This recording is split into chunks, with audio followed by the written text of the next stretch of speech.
Three men trapped in a cave.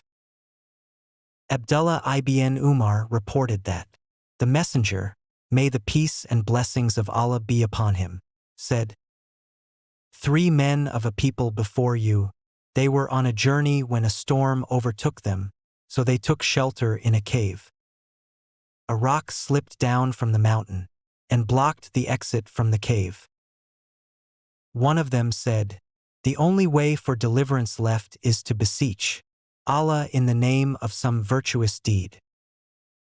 Thereupon one of them supplicated, 'O Lord, my parents were very old, and I used to offer them their nightly drink of milk before my children and the other members of the family.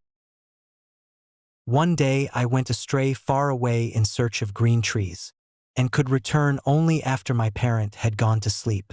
When I had milked the animals and brought their nightly drink to them, they were fast asleep, but I did not like to disturb them, nor would give any part of the milk to my children and other members of the family till after my parents had their drink.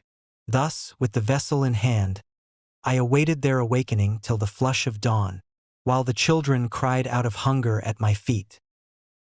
When they woke up, they had their drink. O Lord, if I did this thing seeking only your pleasure, then do relieve us of the distress wrought upon us by this rock.' Thereupon the rock moved a little but not enough to let them pass out. Then the second man supplicated, 'O Lord, I had a cousin that I loved more passionately than any man could love a woman. I tried to seduce her, but she would refuse, in a season of great hardship due to famine. She approached me for help, and I gave her 120 dinars on the condition that she would have sexual intercourse with me. She agreed, and when we got together and I was just going to have intercourse with her, she pleaded, 'Fear Allah and do not break the seal unlawfully.'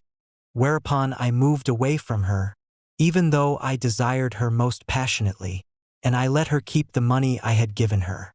O Lord, if I did this thing seeking only your pleasure, then do move the distress in which we find ourselves." Again the rock moved a little but not enough to let them pass out. Then the third supplicated, "O Lord, I hired some laborers and paid them their dues, but one of them left leaving behind what was due to him. I invested it in business and the business prospered greatly. After a while, the laborer came back and said, 'O servant of Allah, hand over to me my wages.' I said to him, 'All that you see is yours, camels, cattle, goats, and slaves.' He said, 'Don't play joke with me, O servant of Allah.' I assured him, 'I am not joking.' So he took all of it sparing nothing. O Lord, if I did this seeking only for your pleasure, do relieve us of our distress." The rock then moved away, and all three came out of the cave safe and sound.